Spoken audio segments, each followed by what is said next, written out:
አርዕስተ ዜና። ናፍጣ ከመካከለኛው ምስራቅ ጦርነት በፊት ወደ ነበረበት የአቅርቦት መጠን እንዲመለስ መወሰኑን የገንዘብ ሚኒስትሩ አህመድ ሺዴ አስታውቋል። መንግስት የናፍጣ አቅርቦት ወደ ነበረበት እንዲመለስ የወሰነው በአሁኑ ወቅት ያለውን የምርትና የትራንስፖርት እንቅስቃሴ በማየት መሆኑ ተነግሯል። በቀዳሚነት እናጋራቸዋለን።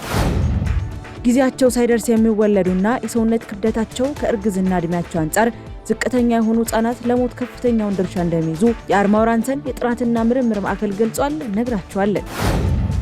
በአፍሪካ ቀንድ ዘላቂ ሰላምን ለማስፈን የሚደረጉ የሽምግልና ጥረቶች በጠንካራ ፖለቲካዊ መሰረት ላይ ሊገነቡ ይገባል ሲል ኢጋድ አሳስቧል። የመጀመሪያው የምስራቅ አፍሪካ የልማት በይነ መንግስታት ባለስልጣን የሽምግልና ምክክር ጉባኤም እየተካሄደ ይገኛል። ዝርዝር አለን። አሜሪካ የኢራንን ኢኮኖሚ ደግፈው የያዙ መረቦችን ለማፍረስ እርምጃ መውሰዷን የአሜሪካ የገንዘብ ሚኒስትር ስኮት ቤሰንት ገልጸዋል። ሚኒስቴሩ የኢራንን ዓለም አቀፍ የባንክ መሰረተ ልማት፣ የድብቅ መርከቦችንና የጦር መሳሪያ ግዢ መረቦችን ኢላማ ማድረጉም ተነግሯል። ከውጭ ያዝነው ጉዳይ ነው። ጤና ይስጥልኝ የሀገሬ ቴሌቪዥን ተመልካቾቻችን እንደምን ቆይታችኋል? የዕለቱ የምሳሳት ዜናዎች ወደ እናንተ መድረስ ጀምረዋል። ከሀገር ውስጥ እንዲሁም ከውጭ ያዝናቸውን መረጃዎች ምህረት ደግፍ የማስደምጣቸው ይሆናል። በቀጣዩ ዓመት ከ20.3 ጊጋዋት በላይ ኃይል ማምረት የሚያስችል የሶላር ሴል ኢትዮጵያ ውስጥ እንደሚመረት ተነግሯል።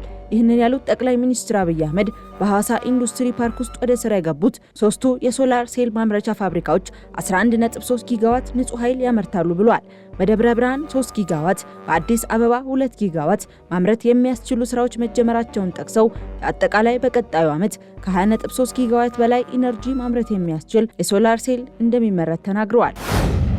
ናፍጣ ከመካከለኛው ምስራቅ ጦርነት በፊት ወደ ነበረበት የአቅርቦት መጠን እንዲመለስ መወሰኑን የገንዘብ ሚኒስትሩ አህመድ ሺዴ አስታውቋል። አቶ አህመድ ሺዴ በሰጡት መግለጫ መንግስት በአሁኑ ወቅት ያለውን የምርትና የትራንስፖርት እንቅስቃሴ በማየት የናፍጣ አቅርቦት ወደ ነበረበት እንዲመለስ መወሰኑንም ገልጸዋል። በጦርነቱ ምክንያት የናፍጣ አቅርቦት በግማሽ ቀንሶ እንደነበር የገለጹት ሚኒስትሩ በዚህም በቀን 4.5 ሚሊዮን ሊትር እንዲቀርብ እየተደረገ ነበር ብሏል።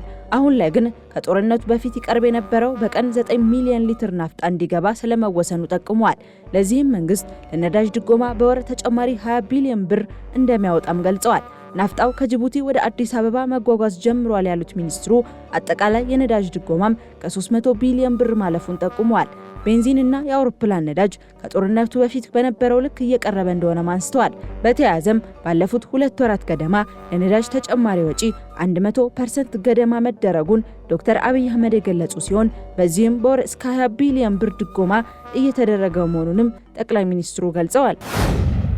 ጊዜያቸው ሳይደርስ የሚወለዱ ህጻናትና የሰውነት ክብደታቸው ከእርግዝና እድሜያቸው አንጻር ዝቅተኛ የሆኑ ህጻናት ለህጻናት ሞት ከፍተኛውን ድርሻ እንደሚይዙ የአርማውር ሃንሰን የጥናትና ምርምር ማዕከል ገልጿል።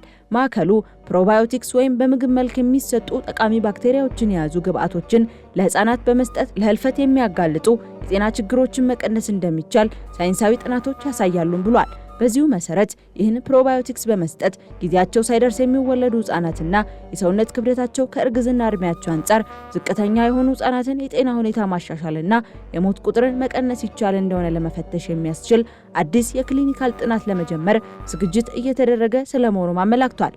ጥናቱ በኬንያ፣ ናይጄሪያ፣ ባንግላዴሽ፣ ፓኪስታንና ኢትዮጵያ የሚካሄድ ሲሆን በኢትዮጵያ በቅዱስ ጳውሎስ ሆስፒታልና በጋንዲ መታሰቢያ ሆስፒታል ይካሄዳልም ብሏል። ጥናቱ በዓለም ጤና ድርጅት ስፖንሰር ይደረጋል ያለው ማዕከሉ በስኬት ከተጠናቀቀ በሀገሪቱ እንዲሁም በዓለም አቀፍ ደረጃ የጨቅላ ህጻናትን ሞት ለመቀነስ ለሚደረገው ጥረት እንደ ትልቅ ሳይንሳዊ ግብዓት ያገለግላል ሲል ማዕከሉ በትስስር ገጹ ባወጣው መረጃ አመላክቷል። ከሀገር ውጪ ወደ ያዝናቸው መረጃዎቻችን አለፍን። ቀጠናዊ የሽምግልና ጥረቶች በጠንካራ ፖለቲካዊ መሰረት ላይ ሊገነቡ እንደሚገባ ተገለጸ። በአፍሪካ ቀንድ ዘላቂ ሰላምን ለማስፈን የሚደረጉ የሽምግልና ጥረቶች በጠንካራ ፖለቲካዊ መሰረት ላይ ሊገነቡ ይገባል ሲሉ የምስራቅ አፍሪካ የልማት በይነ መንግስታት ኢጋድ ዋና ጸሐፊ ዶክተር ወርቅነህ ገበየ ገለጹ። ዋና ጸሐፊው ይህንን የገለጹት የመጀመሪያው የምስራቅ አፍሪካ የልማት በይነ መንግስታት የሽምግልና ምክክር ጉባኤ ላይ ነው። የሽምግልና ጥረቶች ፍሬ ማፍራት ወይም አለማፍራት ተቋሙ ያለውን የጋራ አመራር ብቃትና ተቋማዊ ክብደት የሚፈትን ትልቅ አጋጣሚ ነው ያሉት ዋና ጸሐፊው በአፍሪካ ቀንድ የሚደረጉ የሽምግልና ጥረቶች ስኬታማ እንዲሆኑ ከተበታተነ አካሄድ ወጥተው በአንድ ወጥ ስትራቴጂያዊ መሪ እቅድ የሚመሩና የጠነከረ ፖለቲካዊ መሰረት ያላቸው ሊሆኑ እንደሚገባም አንስተዋል። በኬንያ ናይሮቢ ትላንት መካሄድ የጀመረው ጉባኤው ሽምግልናን በተከፋፈለ ዓለም ውስጥ በአዲስ መልክ መቃኘት የአፍሪካ ባለብዙ ወገን ዲፕሎማሲ ፈተናዎች በሚል መሪ ሀሳብ ውይይት እያደረገ ይገኛል። በዋናነትም ውይይቱ በፍጥነት እየተቀያየረ ባለው ዓለም አቀፋዊ ስርዓት ውስጥ የሽምግልና የወደፊት ዕጣ ፈንታ ላይ ያተኮረ ነው ተብሏል። ይህ የመጀመሪያው የምስራቅ አፍሪካ የልማት በይነ መንግስታት ባለስልጣን የሽምግልና ምክክር ጉባኤ ዛሬ እንደሚጠናቀቅም ይጠበቃል።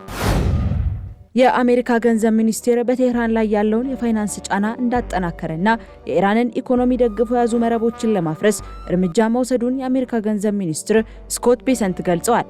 ቤሰንት በኤክስ ማህበራዊ ትስስር ገጻቸው ላይ ባሰፈሩት ጽሑፍ ሚኒስቴሩ የኢራንን ዓለም አቀፍ የባንክ መሰረተ ልማት፣ የክሪፕቶ ተደራሽነት፣ የድብቅ መርከቦችንና የጦር መሳሪያ ግዢ መረቦችን ኢላማ አድርጓል ብለዋል።